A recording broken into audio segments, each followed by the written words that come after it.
Weeping lasted all night. I know that joy comes in the morning light. So I march on to a new song, 'cause I've been marching to that old one way too long. And I gotta move on and take new steps every day, 'cause I know there is got to be another way, and a brighter day. So I march on.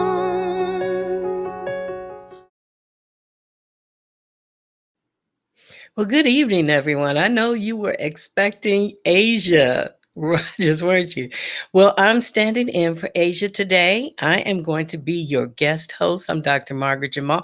I also happen to be Asia's mother, and Asia is off for today. And we're hoping that Asia gets well and gets back to us soon. And in the meantime, what I'm going to do is not only just sit in, but I am going to interview one of her most fascinating guests, and her name is Tracy Metcalf. Today, we're going to talk about something that all of us need to discuss, and that is mental health. Now, wait a minute. Before you think you don't want to deal with mental health and those issues, let me just tell you this. During this pandemic and just life in general, do you know that more and more emphasis is being placed on mental health? We're approaching Mental Health Month. And some of you, you've been saying that your uncle or somebody is just having they used to call it being senile, right? But you know what they're finding is that it's not just about being senile. Now we have things called Alzheimer's, we have dementia, we have all sorts of bipolar this and people just like they say, I'm going to snap on you, and just treating it like it's just casual everyday stuff. And in the African American community, do you know one of the leading causes of death among African American women, especially, is suicide? Now, we're going to get into some topics, and we're going to talk to this mental health expert, Tracy Metcalf, who's going to give us some thoughts and some ideas and what we can do to improve our mental health. Because listen, if your mental health is struggling, so is your physical health. So we're going to improve all of that. Again, body, mind, and spirit. We're right here with Pure. And I'd like to introduce our guest for this evening. But before we do that, we need to hear from some of our sponsors. So let's do that now. Hey, sis. My name is Yasmin Brown, and I am the founder of Beauties on Successful Strides. We are your sisterhood community that cares, and we are advocates for your goals being achieved.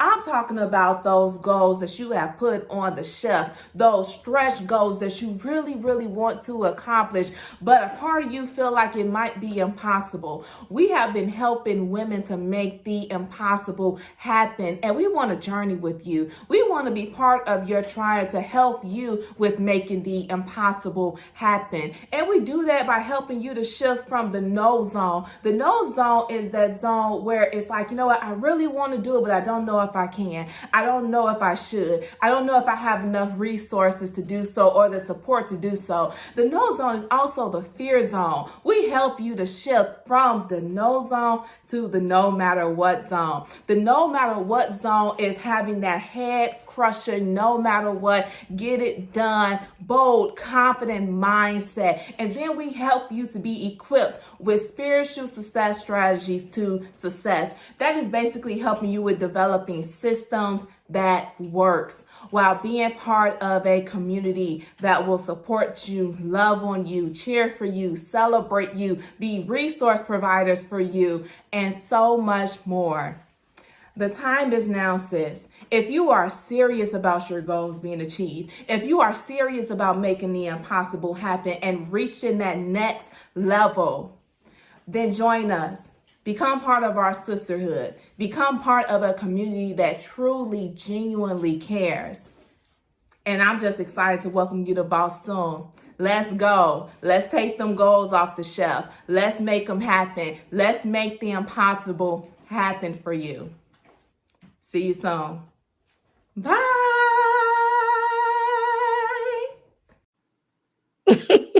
Hi. That's right. See you soon. She knows how to do that thing, doesn't she? Well, she's one of Asia's very good friends and one of my friends, and she gets to the boss zone. All right, everybody. And now, just one of our other sponsors is Posh. Posh. And are we going to talk about Posh right now? Yes, we have Posh women's apparel, classy, sophisticated. Some of these outfits that you see Asia wearing, I mean, do you know what I'm saying? Hey, Father's Day is coming up. You want to impress the love of your life? Look at Asia. Look at a. Doesn't that look adorable? She knows she's wearing that. And you can get these outfits at Posh Apparel so that you can look nice and polished, beautiful. Isn't that beautiful? And listen, when you do that, just tell them that Asia sent you and you'll get a discount. Look at that code, Asia, ASIA. Go online, order it, get jazzy. And I'm going to order me some stuff too. I think my husband will like that. Won't you? Yes, he will. Yes, he will. I got to get poshed. In addition to that, we also have Abella Eyewear. Abella. I just got my husband some Abella glasses the other day. And when he put those on, he said, "Ooh, you look really cool." So Abella has some really nice eyewear. If you go ahead to Asia's site and click on the link, you get a discount for your Abella eyewear. So you can be poshed and you can be cool. You can be smooth with that eyewear. Go to her website at asiajamal.com and start looking better. Look good. Okay. Thank you so much. Now, we want to get into our topic for today. We're dealing with the myths behind mental health awareness. Listen, all of us know somebody that have some issues. You know, that's the truth. And so, how do we help the people who are dealing with mental illness? In fact, you might be one of those people that are struggling with your mental health. So, let's go ahead and bring on our guest, Miss Tracy Metcalf. You want to meet her, and she's going to tell us what's been going on. There are some very deep issues that we're going to address as well. Are we ready to bring her on now? All right. Hi, Tracy Metcalf. Welcome, welcome, welcome. Thank you so much for being on our show today.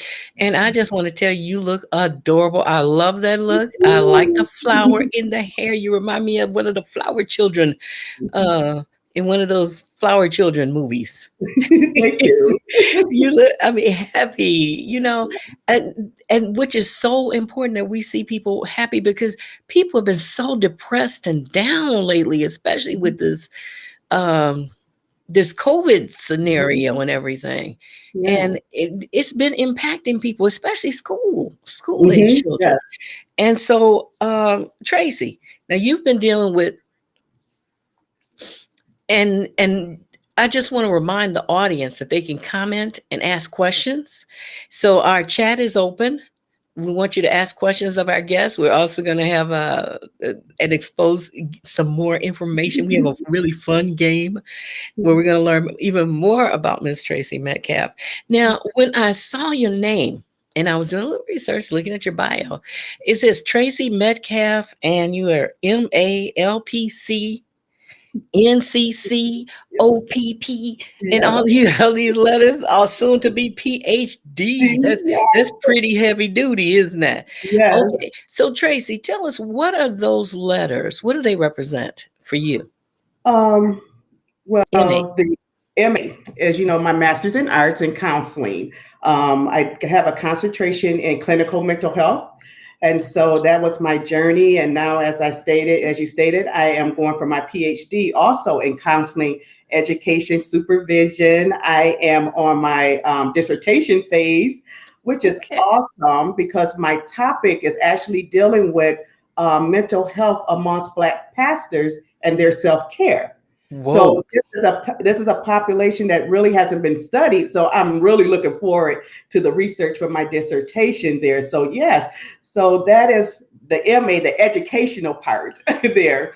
And then the LPC is the licensed professional counselor that is required by the state of Illinois for me to practice mental health. And then the Mm. NCC is a national certified counselor to show that I've taken the test and I'm able to sometimes, it's good to be able to cross the lines of different states. So they know I've taken the proper test and I have the proper credentials to be able to practice mental health within different states. Okay, so you're licensed, you're certified, you're not some crazy person just trying to get in people's heads. And you've been No, doing this for how long?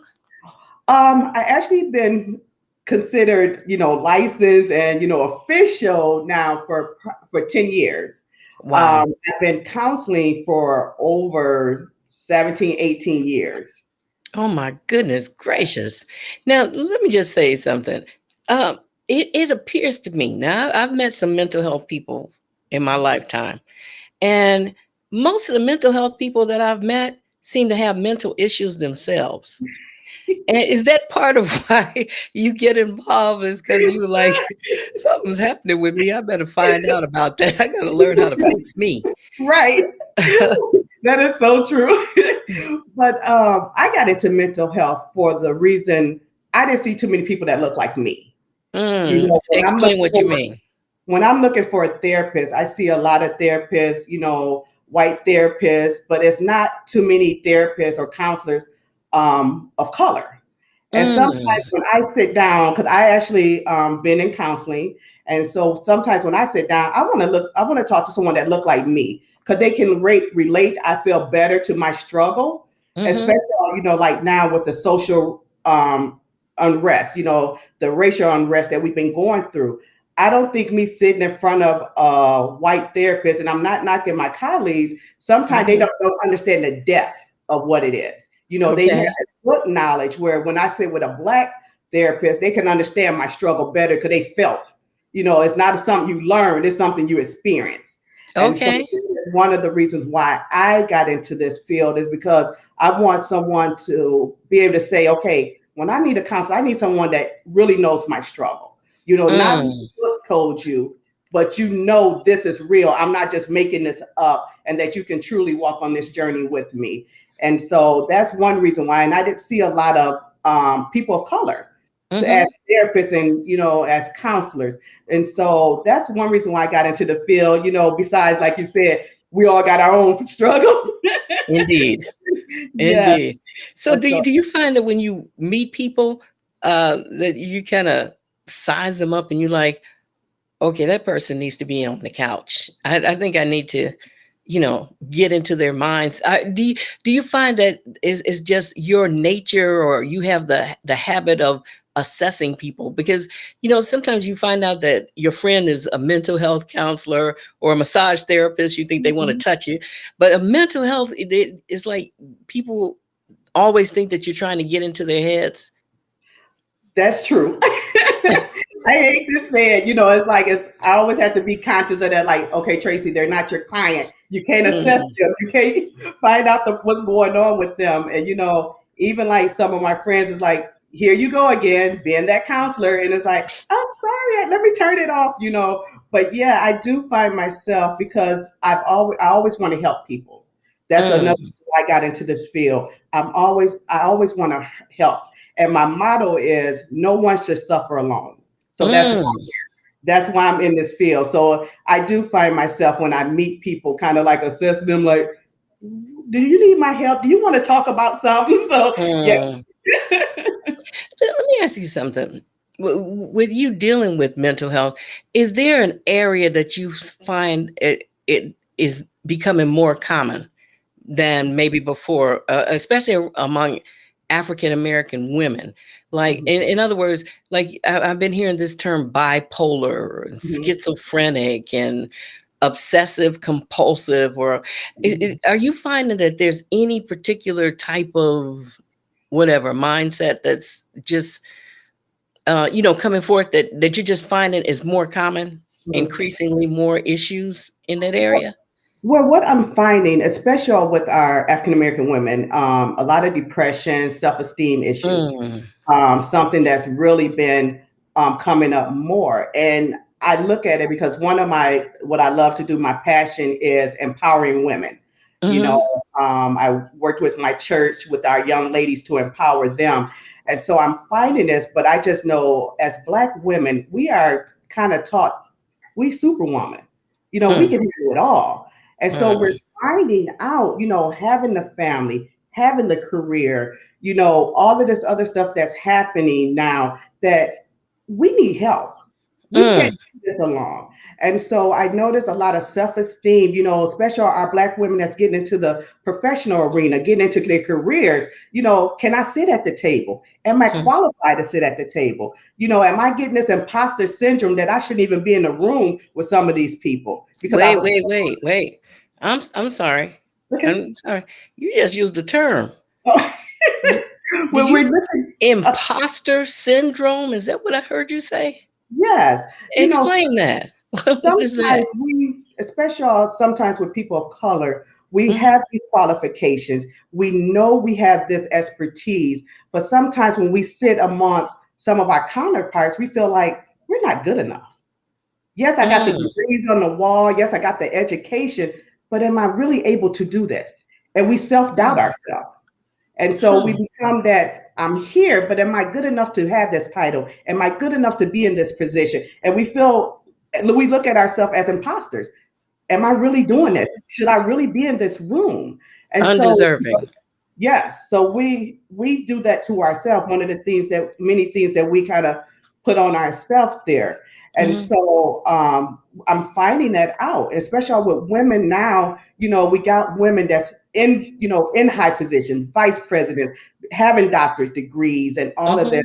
mhm, Now you got to go into an environment that people say you shouldn't be there. And mm, so you fight that battle within yourself. And so some of that self-esteem, that depression, and then you have to carry on motherhood, being a wife, being a friend, being that daughter. And we were told we can carry all that. But hmm. sometimes that load get heavy. The load gets heavy. And listen, I just want to invite the people that are listening. I invite you to comment, ask your questions. Please take advantage of the fact that you have a real live mental health counselor in the midst right here where we can ask some of those questions that maybe you've been wanting to ask about mental health or share some of your experiences. Again, you can go ahead and chat and type your questions, type your comments, and we would love to hear from you. And while we're doing that, I know there's some areas that are pretty touchy, Mhm. as far as women are concerned. Um, I've noticed that it also appears that more and more women are choosing to be single. Mhm. And what do you think that's about? The competition of comparing ourselves. Some women, I know even like in some of the things where I counsel, Mhm, some of them feel like they have to compare themselves. I'm not good enough in this. My physical is not good. My job is not good. I'm not this. So that comparing of mhm. what the ideal woman should be in a relationship. Okay, so they're putting themselves down Hmm. and they think that they're not good enough to be married. Is, Yes. is, is that what you're saying? Or finding that mate. And then some of it is, you know, our women are now, they're getting their degrees, they're getting these jobs, and they say Mhm. that they feel like men become intimidated because they're so successful. And they look at them as being independent. But I always tell them just because you're independent doesn't mean you don't know how to be dependent on your man. Well, what do you think about this? Because just some of the things that my husband and I we were having a conversation not too long ago, and we're just talking about driving, right? So we're Mhm. talking about mental health and all of that. And he says that he's noticed that women are becoming much more aggressive drivers. And so I started paying attention to what he was Yes. saying. And I'm like not just aggressive, but like mean, like like cutting you off and everything like that, and looking like they're all mad and giving people the finger. And there was a situation not too long ago where this lady, according to the news, they got into it. It was a Mm-hmm. road rage scenario. The lady was driving. Unfortunately, her the child that was in the car got shot. There Mm, were two men, and they shot through the car and actually killed the child. mm, But the thing is that there seems to be more overt aggression now with women. mm-hmm. Do you think? What do you think is causing that road rage, or is it like they're wanting to be in control or compete, or I mean, what's that about? It could be many different things, but when I'm listening to you talking about that, I'm thinking of projection. And when you're Mm, projecting, it's like, as women, as I stated earlier, we have so much that we're doing. We have so mhm, many titles that we're carrying. And so you may not be able to kick your husband, but I can place my rage, project my rage on other people. And so that's when mm, you were talking about that. That's the first thing that popped to mind is like, we are so balled up with so much that's going on. And when we mhm, get an opportunity to release, sometimes we release it on the wrong individuals. And that's mm. project that rage in any situation other than the situation that's really bothering us. Now, And you had mentioned too depression. mhm, And we're hearing more and more about depression, in commercials. They're saying, and people are being depressed. I think as far as African Americans, we're a depressed culture, don't you think? yes. So, so it seems like who's not mentally ill Mhm, in the mhm, African American community? Is that right? So mhm. if everybody's mentally ill, then that's our new normal. Then how do we know who's mentally ill? And do you know what I'm saying? Yeah. What I'm saying is, what is our how do we know that we have this illness and Mhm, that it's not just the way we're supposed to be responding? mhm. I mean, how do I know that I'm depressed? In other words, what would be the signs? Like you say, we're dealing with the depression. Tell some people what that looks like. Mhm. Well, as you said, as a culture, we have been used to adjusting. Hmm. We would adjust. I mean, we are a very resilient group of people. Hmm. And so when you're looking at the depression, depression comes like when lack of eating, lack of sleeping, excessive Hmm. worrying, when all these continue for a period of time. We can be depressed today, but it's not we get out of it the next day. Something can happen today and we can Hmm. feel down, but depression sits in when it's continued.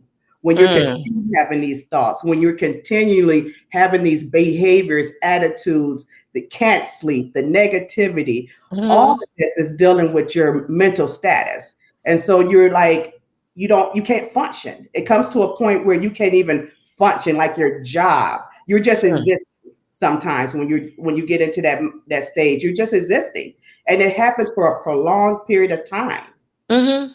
And you can't fight it. You can't it appears to you that you can't get out of this rut. It's an appearance. I always say it's like that fear, false evidence appearing real. It makes it Mm. never get over this. And that's how it sinks you in.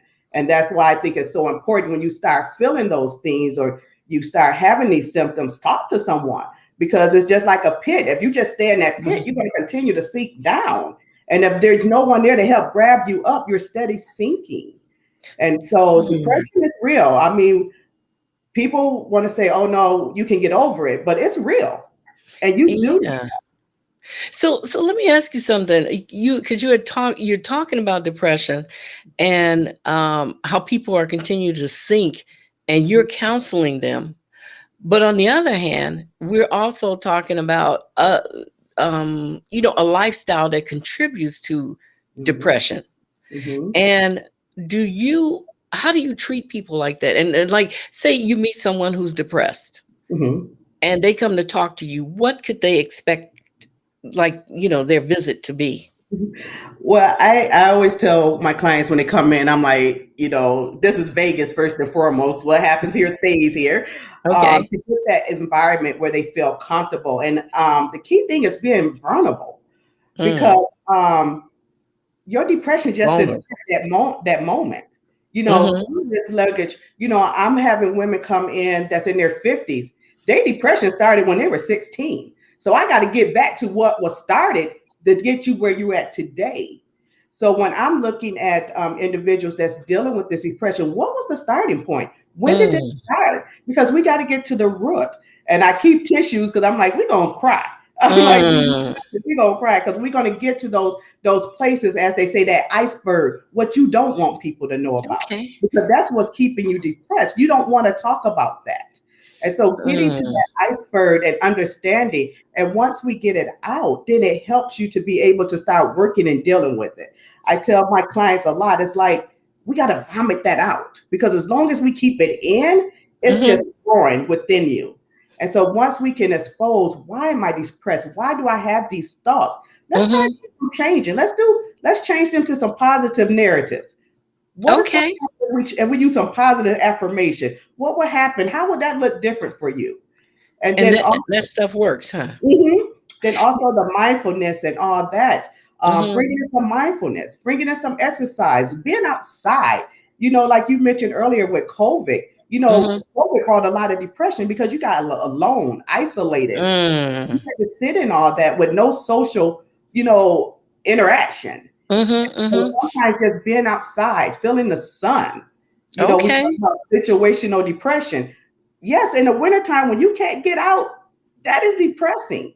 That can add to your depression. Now, Yes. you touched on a touchy subject. Actually, you Mhm. talked about your thesis dealing with pastors and mental illness. Yes. Now, I think that's going to be hard for you to get some pastors to admit that they're mentally ill because many of them, I mean, did they really hear from God, or is that something else Mm. going on? Mhm. Or, or you have these priests who now, it's coming out that they're sexually abusing people. That's Mhm. mental illness in the pulpit. Yes. And I'd like to touch a little bit on how you are, because listen, everybody, one of her passions is to help people who have been sexually abused. All of us know at least one person who's Mhm. sexually abused. And if you're listening now, you might be that person who's been Mhm. sexually abused and didn't think that you can go past it. Some people are denying their experience and not even trying to go past it, but just Mhm. trying to ignore that. And I think that's probably not healthy either, right? Mhm. No. And so in a bit, we're gonna go into our we have a little game for you. Okay. It's Mhm. like it's what it's called is find the fake, right? Mhm. And so people, they're kind of, getting to see you, getting to know you and all of that, but really don't know you. So what we do is we ask you some questions, and you gave us three statements about you that are true. One Mhm. of them is not true. And so we're going to see if people can guess which one is the fake, right? And we're Yes. going to do that in just a little bit. My producer is in my ear telling me to get ready for that.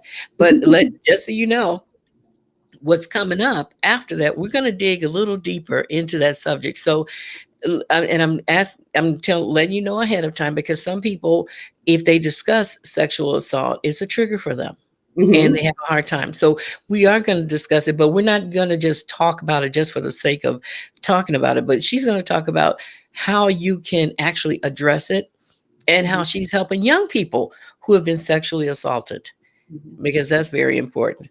So right now we're going to go in to find the fake. Okay.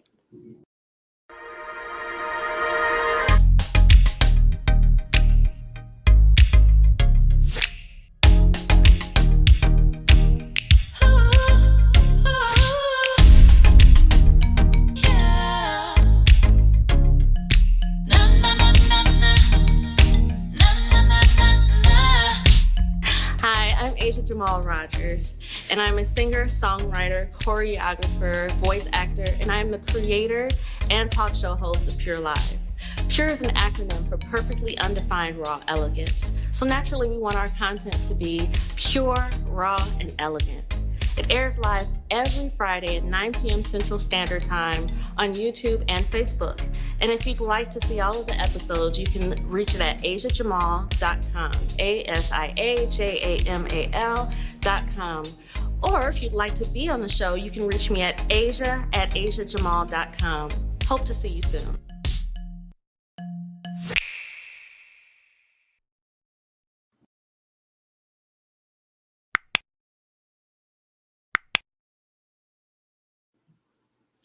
All right, and now that was our spot, and then now we're going to go into find the fake. Pay Okay. attention.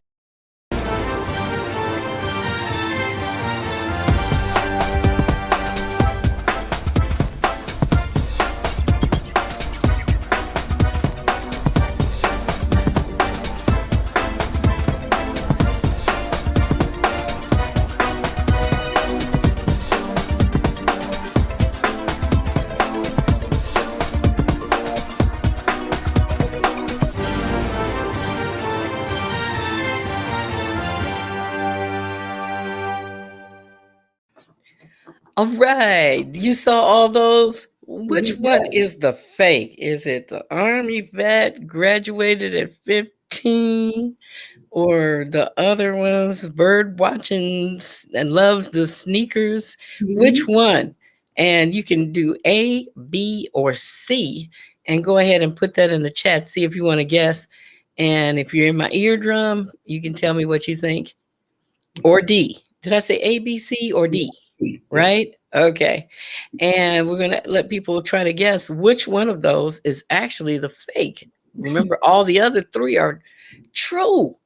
And we're going to get a little bit more into that too. We're going to see. Let Mhm. people give people a chance to guess first. But now I just wanted to go briefly into. You said that you're helping everybody too. Let me just remind you who my guest is. We're talking with Tracy Metcalf, and the topic is dealing with myths behind mental health awareness.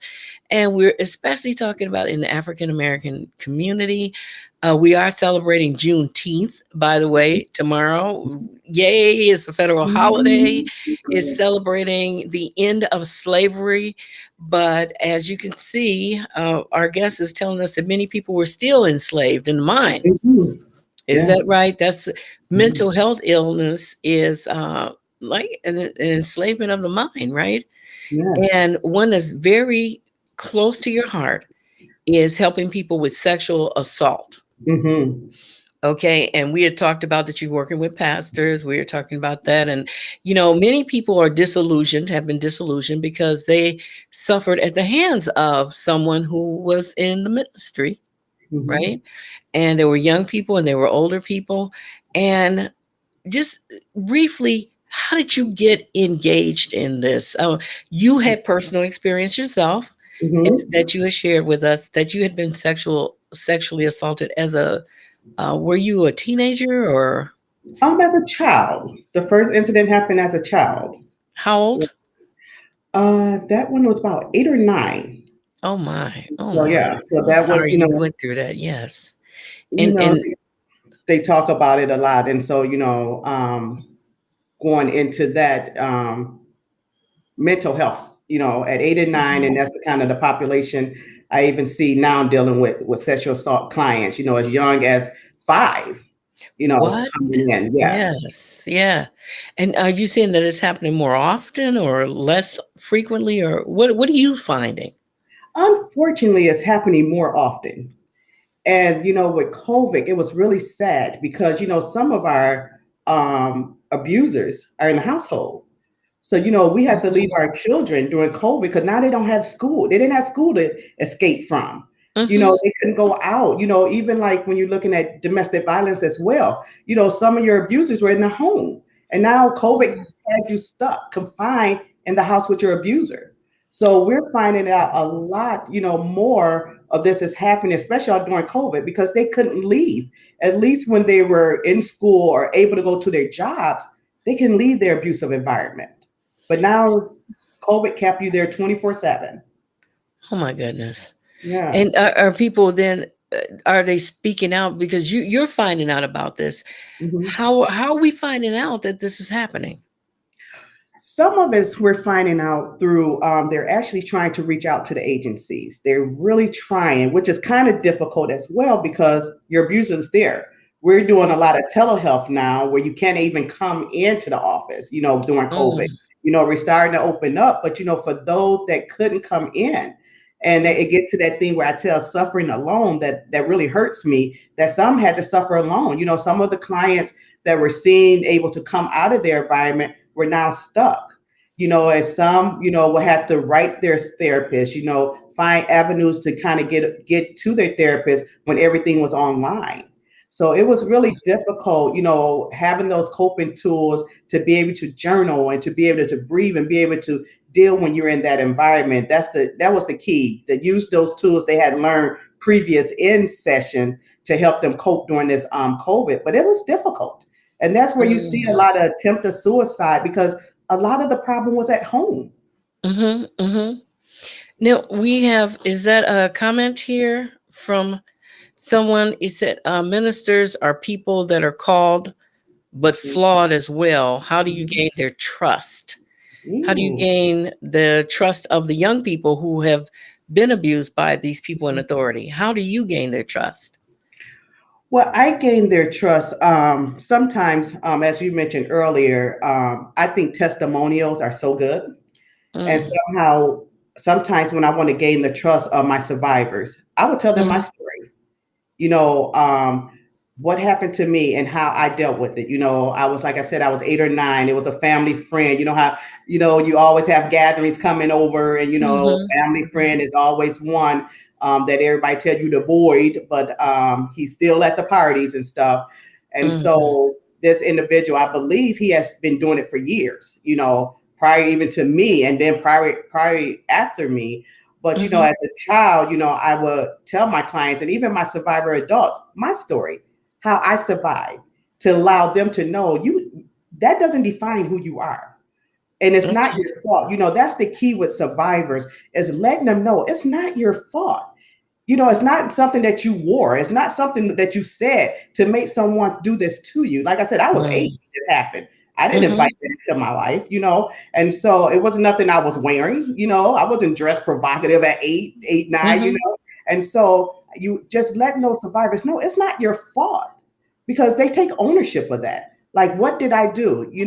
When you have those strangers rape, you like, maybe I shouldn't have went there. Maybe I Mhm. should have did this, or maybe I shouldn't have wore that. They take that ownership, but just letting survivors know it's not your fault.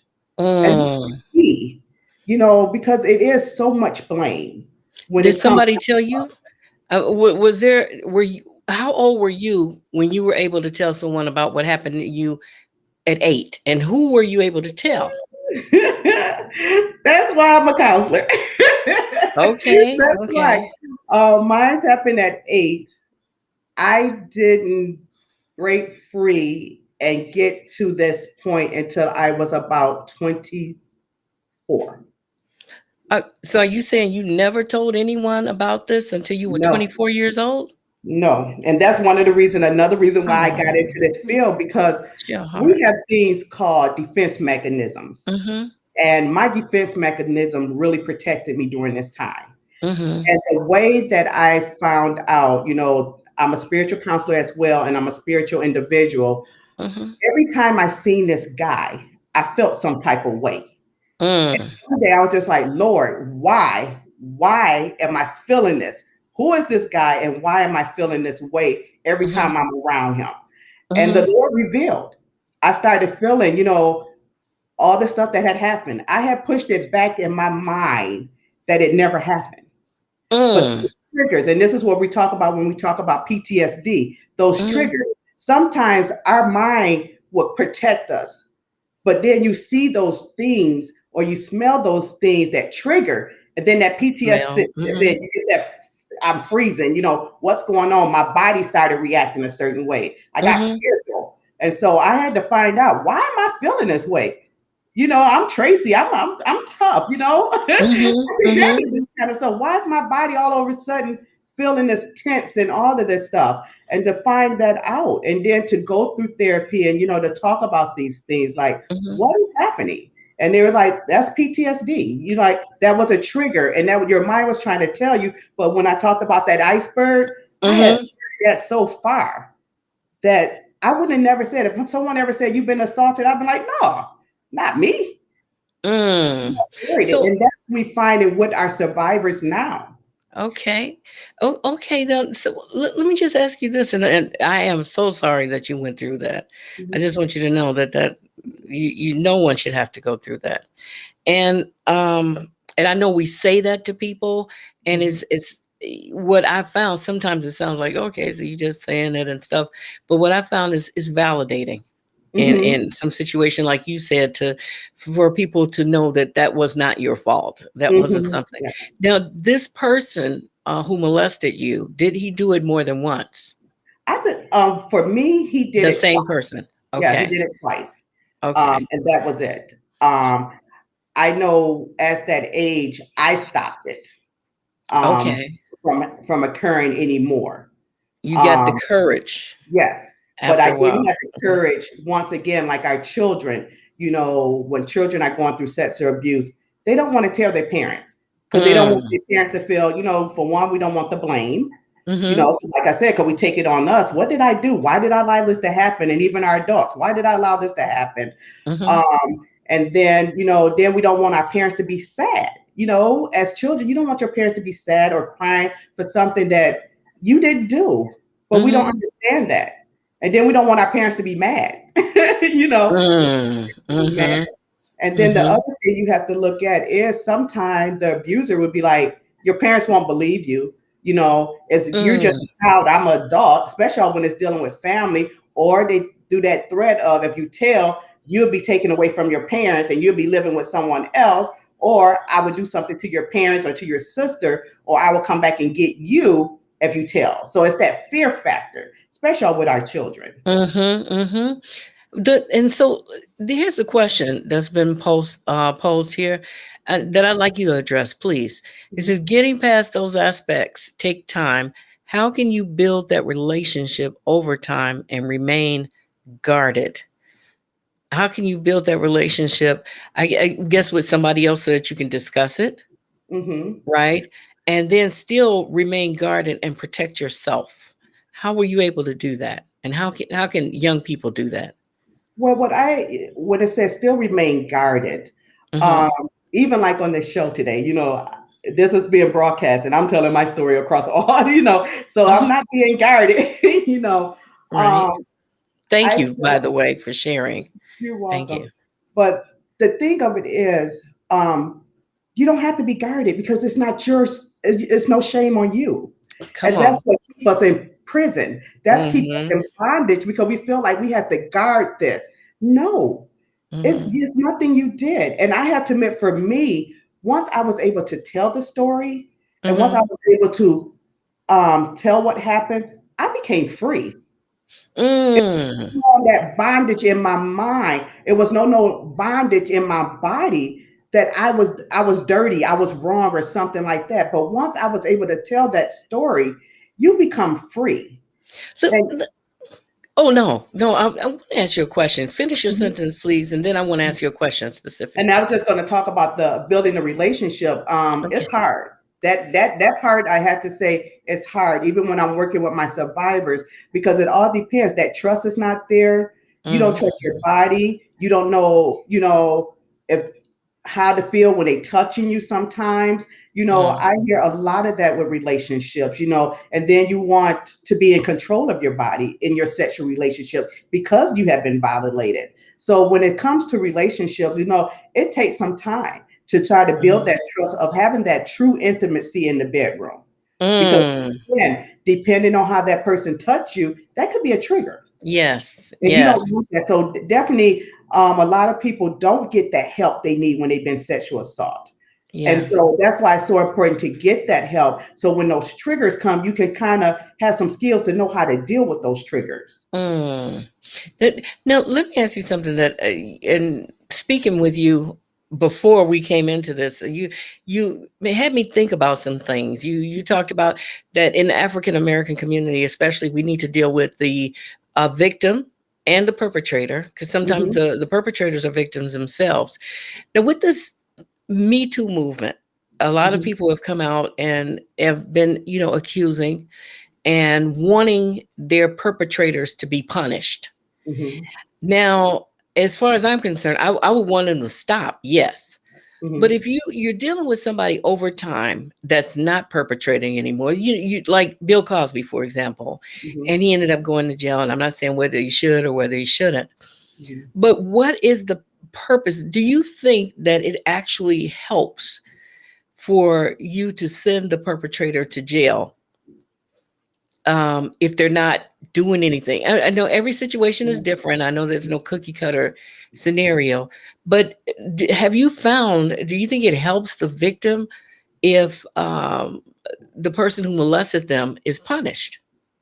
It does, because it gives them Okay. power. It gives them that power that something has taken place. And that's the thing when I tell our survivors to tell their story, Hmm. because you give them power. If you keep that story, you allow someone else to take your power. And so Hmm. that's why I try to tell them to, tell your story, to give your power. Having a perpetrator charged, and that gives them the sense of I matter, because you Hmm. already robbed something from me. So you took something from me to make me think I don't matter. So now Mm, that justice has prevailed, I do matter. Someone heard my cry. Someone helped me. And what we have to think about a lot of times when we're looking at perpetrators, it's not about the sexual act itself. It's about mhm. control and power. Because Okay. that's what, some people think when people rape, it's just for that sensation, that thrill of raping, that feeling. No, sometimes it's about the struggle, the power that they, and the fear that they give their survivor, that the survivors have when they're in control. So So, sometimes it's not about the sex itself all the time. mhm, I'm not saying it's not, but all the time. But sometimes it's that perpetrator, it's about that power. I have the power to control you. I have the power to mm, put fear on you. With our children, they're fearful.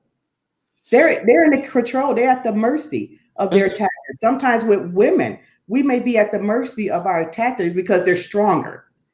They're more mm. aggressive. So we freeze, and we don't fight back. And so that's giving them that control, that power over the, and sometimes that's what the assault is all about. I got power to do So, whatever I want to you. okay. Now, so let me ask you something then. So you're counseling people who have young adolescents who've been sexually assaulted. And what often happens is people who have been sexually assaulted then turn in assault. And I've seen this in schools as well. Mhm. So, what happens when that 8-year old who's been sexually assaulted now turns around and sexually assaults another 8-year old or a 7-year old? Do you think that they should go to jail? That they should be imprisoned or punished?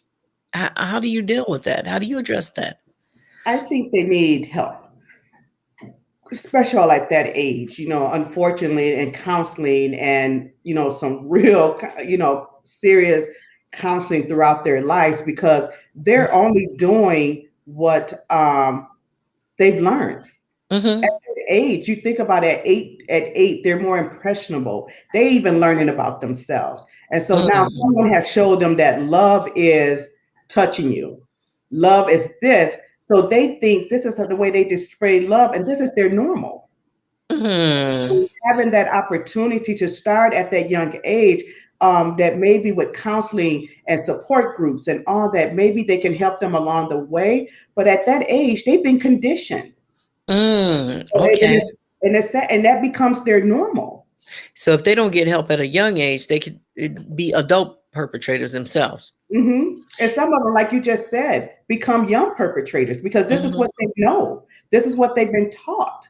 So it's like trying to recondition them, trying to get them at the point when this assault happened, and then trying to, coach them and get them to understand there's a different way and change their narrative and help them Mm, find those words of the affirmation, and this is not, acceptable behavior, and trying to give them a new behavior, a train of thought. That's what we need, especially mm, at age, because to them, if daddy's doing this to them, this must be love. So if I do this to mm, someone else, I'm showing them love. They don't mm-hmm, understand that. mm-hmm, mm-hmm. Well, let me ask you. I mean, this is really an important topic, and I'm so grateful to have you here.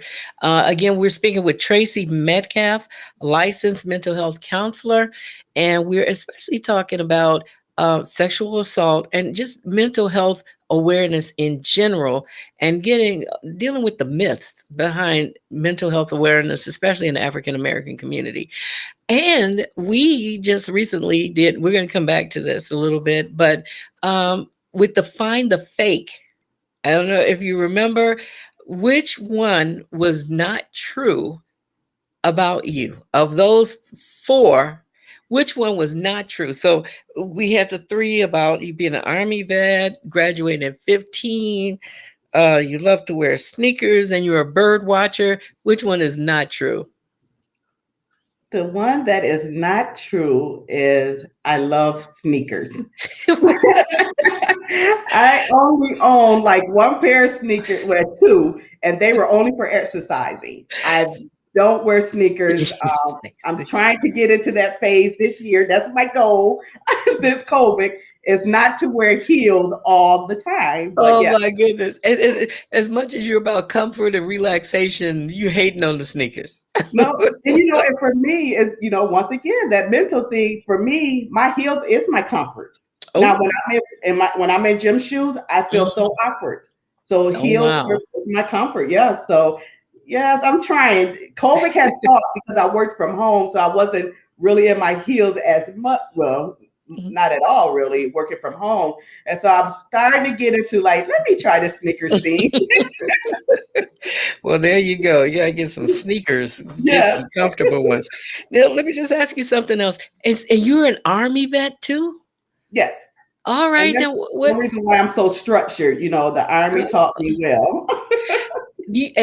That's interesting that you said that because I know someone that was sexually assaulted in the Army. Actually, a few Yes. people. Did you know any? Did you have any experiences or know any people that were sexually assaulted in the Army? How No, I how far did. back? How long ago were you in the Army? Ooh, I'm gonna tell my age here. I was in the Uh-uh. Army like in 1988. In Um, 1988, I was yeah. just almost born then. Yes. No, I'm just kidding. I'm But just a yeah, few years older than my children. with the now the Me Too movement, a Mhm, lot of people are now talking out about sexual assault in the Army. Back mhm, then, I'm sure it was happening, but we didn't talk about it, especially as women, mm, because they were telling us as women, we're not tough. We should be in the Army anyway. And then if we wish to say something like this would have been like another blow. It's like, well, I told you they shouldn't have been in the Army. They're not tough enough. mm. So, You're not so tough you enough have to that take sexual assault. stereotype and the stigma, Mm, do we want to report? And then the same thing when they talk about, male on male, do you report? Do you report this kind of mm, stuff?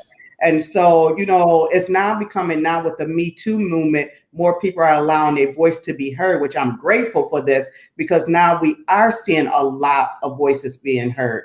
Is anything going to happen? Because some of it, past the statute, limited to, prosecute, but your voice is being heard. And that's the key. mm. You're given that power. They don't So you know how, can release. yes, because what people don't realize when you're dealing with mental health, it's a mind thing. And if you're like in bondage in your mind, that's going to affect your whole body. So you think Mm, about any trauma that you have and you're replaying it over and over in your mind and you can't tell anyone. You're in mm. bondage. Yeah. You may not have the shackles around your wrist, but you're in bondage because this is Mm, what is keeping you. You can't move forward. So that's why I always say, we got to release that. Get your power. Release it. Don't allow anyone to take your power from you. mm-mm. Thank you. And I know that Asia's going to want you to come back on so that she can ask you some questions too, and she'll share her story as well. And you graduated at 15 from high school. Yes. At 15. Now, what was that about? Well, I was so blessed. They kind of like when I was younger, they closed. We had a school here in Joliet called McKinley Park. It was like an Mhm, all black school. They closed our school and they bused us into areas with that was predominantly white schools. And mhm, so when I got to that school, I was like bored because I was an overachiever. I knew mm, that stuff in second grade. It was like in that grade that I think it was third grade.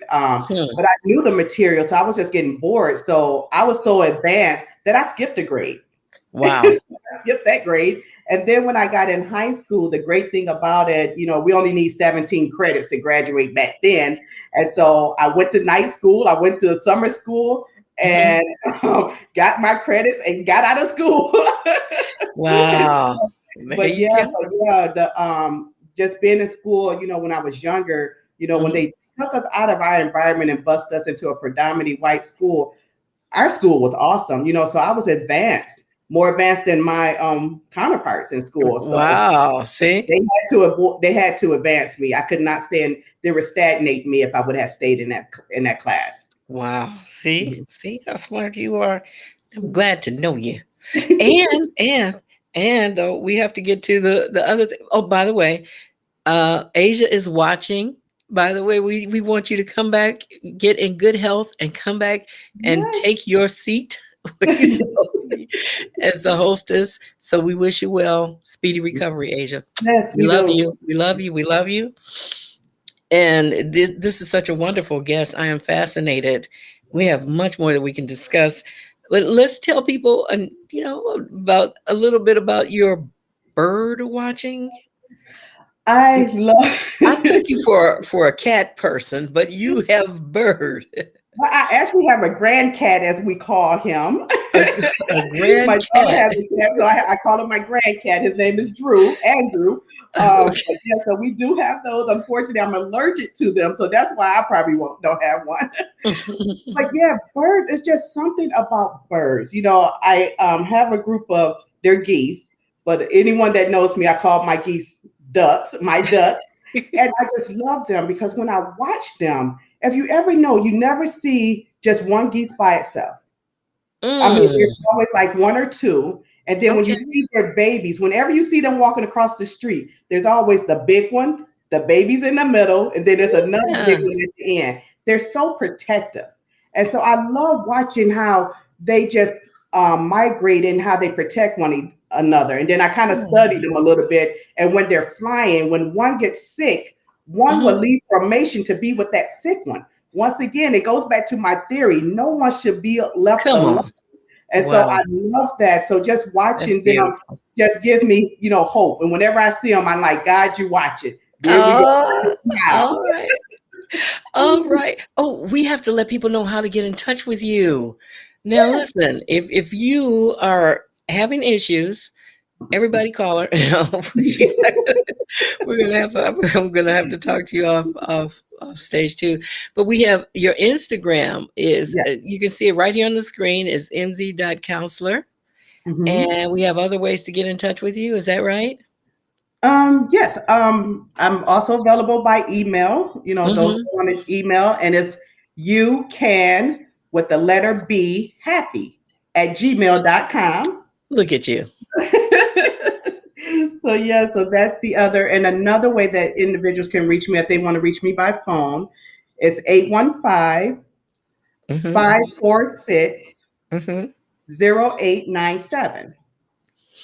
Okay, so you can be happy at gmail.com, Mm-hmm. and then a wonderful phone number, and you can just get in touch with her. And also, she speaks with young people. That's her heart, that's her passion. And if you want to have a group of people that she can come and speak with, Mm-hmm. especially dealing with sexual assault and how to address it, have some group meetings as well. I'm told that you offer. Mm-hmm. Please get in touch with her because mental health is just so important nowadays. Do you realize we only have a minute left? It's time. I want to remind people about Asia. Yeah. Now, you want to follow up, you can find this episode and other episodes by going to asiajamal.net, asiajamal.com on the website, and you'll be able to see this rerun and other episodes that have come in, asiajamal.com. You can also watch on YouTube. Pure Live is on YouTube. You can see that on the screen. And I like watching on YouTube as well. And on Facebook, we have Facebook and Perfectly Undefined Raw Elegance. By the way, that's what Pure is for. Mm-hmm. Perfectly Undefined Raw Elegance. And undefined, you can't put Asia in a box. I tell you the truth. She is definitely raw, definitely elegant, and definitely perfectly God's perfect Mm-hmm. plan in you. Yes. Yes, is perfect creation in you. And there's our Twitter. You can get her a Twitter at what is that? Pure raw, PUR Raw Elegance. And then we have a TikTok Yeah. at p.u.r.e _ live. So you have to really check us out. There's no way that you can't get in touch with Asia. She has 411 too, is really good. She gives you these updates about the news. And we're about to go off. By the way, thank you so much, Miss Tracy Metcalf. Thank It has you. been wonderful, wonderful meeting you and hearing about you. And you do have to come back on and let Asia have some fun with you too. All Yes. right. So everybody else, thank you so much for joining us here on Pure Live. Until next time, just remember the perfect gift you are in God, and be blessed and be happy. Yes. Thank you. I'm Weeping lasted all night. I know that joy comes in the morning light. So I'll march on to a new song, 'cause I've been marching to that old one way too long. And I gotta move on and take new steps every day, 'cause I know there is got to be